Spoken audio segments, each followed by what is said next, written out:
Consider this obscure photograph from the Harding-Palmer collection at Westbrook University. The black and white image reveals a stiff, formal wedding portrait from 1902, a wealthy plantation owner named Thomas Everett Blackwood, age 37, standing beside his new bride, Clara Sutton, a former household servant, merely 22 years old. The date inscribed on the photograph's reverse, May 14, 1902, marks their wedding day at Blackwood Plantation in Thistlebrook County, Georgia. Yet precisely 11 weeks later, on August 1, 1902, Clara Sutton Blackwood's body would be discovered in the property's north field, her throat cut with surgical precision. The subsequent investigation would uncover a complex web of deception, reveal Clara's double life beyond the plantation boundaries, and expose Thomas Blackwood's descent into murderous rage. This case, documented extensively in county records yet curiously absent from broader historical accounts, represents a disturbing intersection of class division, marital power dynamics, and hidden identities at the turn-of-the-century American South. The Blackwood-Sutton marriage and its violent conclusion offer a haunting glimpse into the darker aspects of plantation society's final era. The story begins with Thomas Blackwood himself, born in 1865 to one of Georgia's most prominent cotton plantation families. The Blackwood lineage traced its American presence to 1791, when British immigrant Harold Blackwood established the initial family holding along the fertile Georgian coastal plains. By the time Thomas inherited Blackwood Plantation in 1898, following his father's death, the property comprised over 2,000 acres of prime agricultural land, a magnificent columned manor house, and considerable commercial interests in nearby Augusta. Thomas, unlike his father and grandfather, had received formal education at Harvard University between 1883 and 1887, studying business management and agricultural sciences, unusual intellectual pursuits for plantation heirs of that era, who typically learned estate management through apprenticeship rather than academic training. Upon returning to Georgia, Thomas implemented modern farming techniques and business practices that distinguish Blackwood Plantation from neighboring estates still struggling to adapt to post-war economic realities. His innovations included crop rotation systems, advanced irrigation methods, and diversification into peach orchards alongside traditional cotton production. County agricultural records indicate that by 1900, Blackwood Plantation's yield per acre exceeded regional averages by approximately 22%. Despite his commercial success, Thomas remained unmarried throughout his early 30s, unusual for a man of his social position and wealth. Local society columns from Augusta periodicals frequently speculated about potential matches with daughters from other prominent families, yet Thomas maintained a notably solitary existence. The few surviving personal correspondences from this period, preserved in the Blackwood family archives at the Georgia Historical Society, reveal a man intensely focused on business affairs rather than social connections. This changed dramatically in late 1901 when Clara Sutton entered his household as a domestic servant. Clara's origins present the first significant mystery in this narrative. Official employment records at Blackwood Plantation list her arrival date as November 3, 1901, with her previous employer documented as the Winthrop family of Charleston, South Carolina, where she had purportedly served as a kitchen maid for 3 years. However, subsequent investigation would reveal that no domestic servant named Clara Sutton had ever been employed by the Winthrops. The reference letter presented to Blackwood's house manager, Mrs. Eleanor Harding, was later determined to be a forgery. Clara's actual background remained deliberately obscured, though fragments of evidence suggest she originated from significantly more modest circumstances than her later fabricated history implied. Parish records from St. Mark's Episcopal Church in Augusta include a baptismal certificate for a Clara Sutton, born April 8, 1880, to unwed mother Margaret Sutton, a textile mill worker. While no definitive connection has been established, the date aligns with Clara's reported age upon her employment at Blackwood Plantation. What is certain is that Clara quickly distinguished herself within the household staff. Mrs. Harding's meticulously maintained domestic logbooks, now housed in the Thistlebrook County Historical Archives, document Clara's rapid promotion from scullery assistant to personal attendant for Thomas Blackwood himself, an unusually swift advancement that generated considerable tension among the longer-serving staff members. Entries from December 1901 note Clara's exceptional attention to detail and remarkable ability to anticipate Mr. Blackwood's needs and preferences. By February 1902, Clara had been assigned exclusive responsibility for maintaining Thomas's private study and personal quarters, positions that afforded significant private access to the plantation owner. The precise nature of Thomas and Clara's early interactions remains largely undocumented.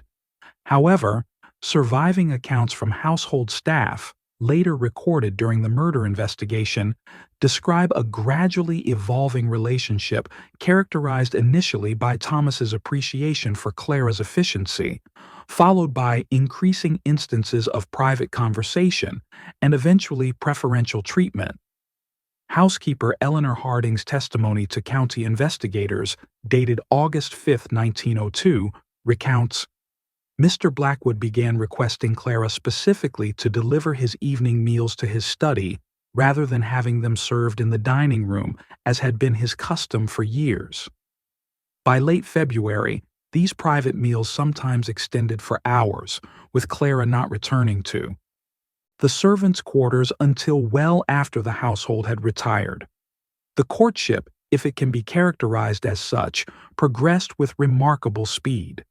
By March 1902, Thomas had moved Clara from the servants' quarters to a private room in the family wing of the mansion, an unprecedented arrangement that generated significant gossip both within the household and throughout the county's social circles. Thomas's decision to marry Clara was announced to his astonished staff on April 11, 1902, a mere 5 months after her arrival at Blackwood Plantation. The rapidity of this development, combined with the dramatic class disparity between the couple, created an immediate scandal within Thistlebrook County society. Surviving correspondence between Thomas and his maternal uncle, Judge William Hargrove of Savannah, reveals the family's dismay. In a letter dated April 18, 1902, Judge Hargrove wrote, "Your announcement has caused your aunt considerable distress. While I do not presume to dictate your personal affairs, I must express profound concern regarding the wisdom of formalizing a relationship with a household servant of unknown background and connections. The implications for your social position and business relationships cannot be overstated." Thomas's reply, dispatched the following day, displayed uncharacteristic emotional vehemence. "I have not solicited your opinion on this matter, nor do I require family approval. Clara possesses qualities of intelligence, grace, and sensitivity entirely absent in the vapid socialites you would have me court. I am resolute in this decision and will brook no further discussion." The wedding ceremony took place on May 14, 1902, at Blackwood Plantation. Notably absent were any members of Thomas's extended family or representatives from neighboring plantation families. The modest ceremony was officiated by Reverend Jonathan Pierce of the local Methodist congregation, with attendance limited to household staff serving as reluctant witnesses. Clara wore a gown of cream silk imported from New York, Thomas's wedding gift, which cost more than a household servant might earn in 5 years. The early weeks of the marriage appeared outwardly tranquil. Thomas formally introduced Clara as mistress of Blackwood Plantation, transferring household management responsibilities from Mrs. Harding to his new bride. Surviving account books indicate Clara immediately implemented changes to meal planning, staff scheduling, and domestic procurement processes. Thomas, meanwhile, seemed to exhibit genuine affection for his young wife. Business correspondence from this period includes multiple references to Mrs. Blackwood's preferences and consulting with my wife regarding decisions previously made unilaterally. Thomas commissioned a portrait of Clara from a prominent Augusta artist, purchased a thoroughbred mare for her personal use, and ordered extensive renovations to the mansion's east wing to create a private sitting room for her use. On the surface, the unprecedented marriage between plantation owner and former servant had transitioned into a conventional relationship appropriate to their new shared social station. However, beneath this facade of domestic contentment, a more complex narrative was unfolding. Beginning approximately 3 weeks after the wedding, Clara established a pattern of regular absences from Blackwood Plantation. Estate transportation logs document her use of the family carriage to visit Augusta every Wednesday afternoon, purportedly for shopping, social calls, and charitable activities befitting her new position. These excursions typically lasted from early afternoon until well after dusk, with Clara returning to the plantation between 8 and 9 in the evening. Initially, Thomas raised no objections to these outings, perhaps viewing them as natural expressions of Clara's adaptation to her elevated social status. However, discrepancies gradually emerged that aroused his suspicion. Receipts from Augusta merchants, meticulously preserved by Thomas for accounting purposes, failed to correspond with the quantities of goods Clara claimed to have purchased. Invitations to social functions that allegedly occasioned some of her visits were never documented. Most significantly, inquiries Thomas discreetly directed to associates in Augusta revealed that Clara had not been seen at any of the charitable organizations where she claimed to volunteer. By early July 1902, Thomas had begun investigating his wife's activities more systematically. Plantation records indicate he twice traveled to Augusta on Wednesdays, ostensibly for business meetings, but actually to observe Clara's movements. On July 9th, he documented hiring Mr. Pinkerton Goodwin, a private investigator formerly employed by the Georgia Railroad Company, to conduct surveillance of Clara during her weekly excursions. Goodwin's written report, dated July 16, 1902, and later entered into evidence during the murder investigation, contains revelations that presumably shattered Thomas's understanding of his marriage. According to Goodwin's detailed account, Clara's Wednesday routine involved no shopping or social calls in Augusta proper. Instead, upon arriving in the city, she would dismiss the Blackwood carriage at the Augusta Ladies' Aid Society building, walk 3 blocks to a modest boarding house on Willow Street, and change from her fine clothes into a simple dress and apron. She would then proceed to the Riverside Textile Mill, where she worked a 6-hour shift as Sarah Collins, a name under which she had been employed since January 1900, nearly 2 years before her appearance at Blackwood Plantation. After completing her mill shift, Clara would return to the boarding house, change back into her fine clothes, and walk to the meeting point where the Blackwood carriage awaited her. This double life was extraordinary, not merely for its deception, but for its seemingly contradictory nature. Why would Clara, having secured a position of wealth and privilege through marriage, continue to work secretly as a mill hand? Goodwin's investigation delved deeper, revealing that Clara maintained a second, completely separate existence. At the Riverside Mill, Sarah Collins was known to co-workers as a widow supporting a young child. Goodwin discovered that in the boarding house where Clara changed clothes, a room was permanently rented under the name Sarah Collins, occupied by a female infant approximately 18 months old, cared for by an elderly woman during Sarah and Clara's absence. Employment records at Riverside Mill confirmed that Sarah Collins had been hired in January 1900, with her employment history showing consistent work except for a 3-month gap between November 1901 and February 1902, precisely corresponding to Clara's initial period at Blackwood Plantation before her weekly absences began. Goodwin's report concluded with the revelation that a portion of Sarah Collins' wages was regularly deposited in an account at Augusta National Bank, savings that had accumulated to over $300, a considerable sum for a mill worker. Most significantly, Goodwin uncovered documentation identifying the child in the boarding house room as Catherine Collins, born October 12, 1900, with the father listed as James Collins, allegedly deceased. However, Goodwin found no death record for any James Collins in Augusta or surrounding counties during the relevant period, raising questions about the child's true parentage. Thomas received Goodwin's report on the evening of July 16, 1902.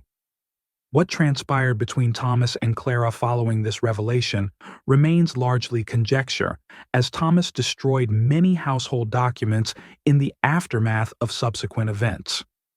However, plantation staff later testified that a heated argument occurred in the master bedroom that night, with Thomas's raised voice audible throughout the main house. The following morning, Clara appeared at breakfast with visible bruising on her face, which she attributed to a fall from her horse. For the next 2 weeks, an uneasy tension permeated Blackwood Plantation. Staff accounts described Thomas as coldly furious, Clara as fearful yet defiant. Thomas revoked Clara's access to the carriage and horses, effectively confining her to the plantation grounds. He dismissed 3 household servants known to be particularly loyal to Clara, including her personal maid. Most ominously, Thomas contacted his attorney in Augusta, revising his will to remove all provisions previously made for Clara's financial security in the event of his death. On July 30, 1902, Thomas traveled to Augusta, returning late in the evening. Household records indicate he brought back a small locked case which he placed in his study. The following day, August 1, 1902, Thomas instructed the staff to prepare a picnic luncheon for 2 persons, announcing his intention to reconcile differences with Clara during an outing to the North Field, where a small apple orchard provided a pleasant setting away from the main house. Thomas and Clara departed on horseback shortly after 11 o'clock that morning, observed by several staff members who later testified to Clara's visible reluctance and Thomas's insistent manner. When neither had returned by dusk, estate manager Frederick Phillips organized a search party. Clara's body was discovered near the small stream that bordered the north orchard, her throat cut with such precision that the county coroner, Dr. Marcus Wellington, initially mistook the wound for a surgical incision. Thomas was found unconscious approximately 50 yards away, a nearly empty bottle of laudanum beside him, and a blood-covered surgical scalpel, the murder weapon, in his coat pocket. The evidence of Thomas's guilt was irrefutable. Upon regaining consciousness under guard at Thistlebrook County Hospital, he offered no defense or explanation, maintaining absolute silence regarding the events in the North Field. His only communication was a request to speak with his attorney, after which he produced a signed confession admitting to Clara's murder but offering no insights into his motivation or the circumstances surrounding it. The investigation that followed Clara's death expanded well beyond the immediate circumstances of the murder, revealing additional layers to her complex deception. Authorities in Augusta discovered that Sarah Collins had established her identity at Riverside Mill through forged reference documents similar to those Clara Sutton had presented at Blackwood Plantation. Further inquiry revealed that before her mill employment, Sarah Collins had worked briefly at the Atlantic Coastline Railway Station restaurant in 1899 under yet another name, Mary Smith. The mill position represented a significant improvement in wages and working conditions, suggesting a calculated progression through increasingly advantageous employment situations, culminating in her placement at Blackwood Plantation. Most remarkably, investigators determined that Clara had continued maintaining her separate identity as a mill worker even after marriage to Thomas, provided her with wealth and security vastly exceeding what she could earn through industrial labor. Her motives for this extraordinary double life became clearer when authorities examined the Augusta National Bank account Goodwin had identified. Regular deposits had accumulated a sum sufficient to eventually purchase a modest home, with all banking documents structured to assign ownership to Catherine Collins upon reaching adulthood. Clara appeared to be methodically establishing long-term security for her child, entirely independent of her marriage to Thomas Blackwood, a contingency perhaps based on her awareness of the precarious nature of her position in Blackwood Plantation society.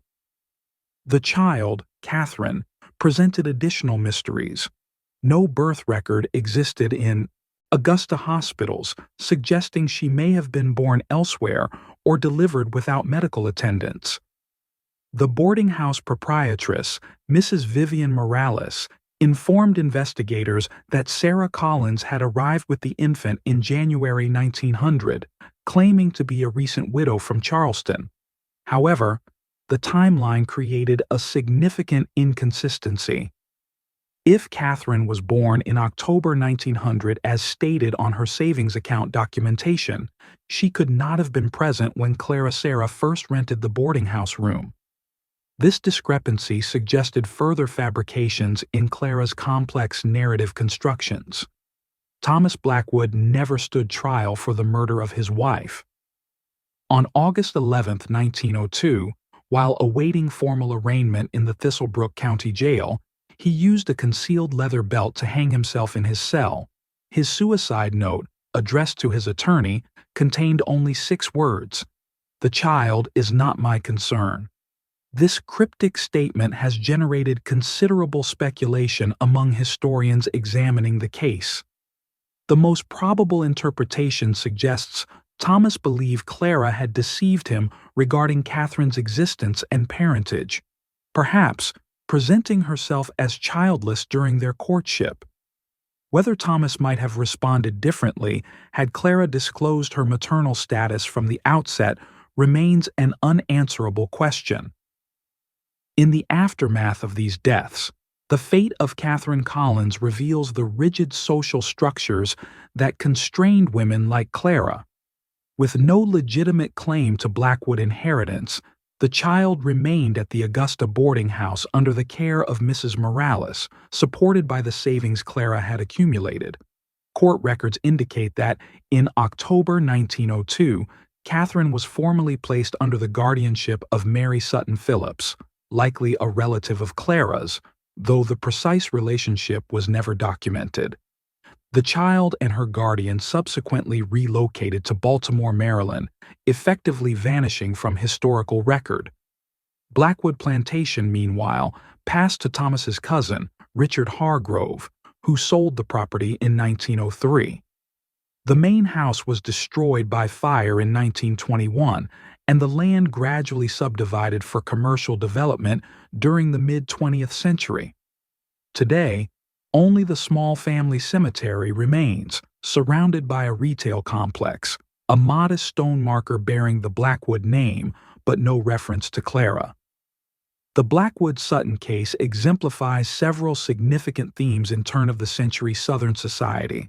Clara's extraordinary social mobility, from mill worker to plantation mistress, represents a rare disruption of class boundaries during a period when such advancement remained nearly impossible for women of lower socioeconomic status. Yet her continued maintenance of a separate working-class identity suggests profound insecurity regarding her elevated position, an awareness that her status as mistress of Blackwood Plantation remained contingent and potentially temporary. Most, Significantly, Clara's methodical financial planning for her daughter indicates an understanding that genuine security could not be achieved through marriage alone, particularly a union characterized by such dramatic power imbalance. Thomas Blackwood's transformation from progressive plantation reformer to murderous husband illuminates the limits of social innovation in post-Reconstruction Georgia. While willing to implement modern agricultural techniques and business practices, Thomas ultimately proved unable to transcend traditional expectations regarding marital authority and female propriety. His violent response to Clara's deception, particularly her concealed motherhood, reflects the period's rigid definitions of acceptable femininity among the planter class. Clara Sutton Blackwood's complex, compartmentalized existence challenges simplified historical narratives about women's lives in this era. Neither purely victim nor fully autonomous agent, she navigated oppressive social structures through strategic deception while simultaneously working within those structures to secure her child's future. Her ability to maintain discrete identities across different social contexts, plantation mistress, mill worker, single mother, demonstrates remarkable adaptability and determination. Yet these separate selves ultimately proved impossible to reconcile within the constraints of her historical moment. The Blackwood-Sutton case disappeared from public discourse with remarkable speed. No Augusta newspapers covered the story beyond initial reports of a domestic tragedy at Blackwood Plantation. County court records documenting Thomas's confession and subsequent suicide were sealed until 1967, when scholarly interest in historical crime briefly revived attention to the case. This absence from contemporary public record likely reflects both the Blackwood family's continued social influence and broader societal reluctance to acknowledge disruptive challenges to established class and gender hierarchies. For later historians, this archival silence itself constitutes evidence of how threatening Clara's boundary-crossing identity appeared to established authority. Even in death, Clara Sutton Blackwood defied categorization. Denied burial in the Blackwood family cemetery due to Thomas's explicit prohibition in his suicide note, she was interred in the Augusta City Cemetery under a marker bearing both names, Clara Sutton Blackwood and Sarah Collins, a final acknowledgement of her divided existence. The grave was maintained through an anonymous trust until 1947, when municipal expansion necessitated relocation of the cemetery. No descendants came forward to claim her remains, which were transferred to an unmarked common burial site. Thus concluded the documented history of a woman whose life and death exposed the contradictions and constraints of an entire social order. Her extraordinary navigation of seemingly impermeable class boundaries, her strategic use of multiple identities, and her determination to secure her child's future independent of marital protection all represent remarkable adaptations to the limited options available to women of her era. The violent conclusion of Clara's story demonstrates the severe consequences that could befall those who transgressed established social categories, particularly when such transgressions intersected with elite male pride and authority. At Blackwood Plantation, where modern agricultural techniques coexisted with antebellum social hierarchies, the brief, turbulent union of Thomas and Clara illuminates a society in reluctant transition, a world where innovation remained selectively applied, embraced in economic realms while resisted in social relations. In this contested historical moment, Clara Sutton Blackwood moved between worlds divided by wealth, power, and legitimacy, ultimately belonging fully to none.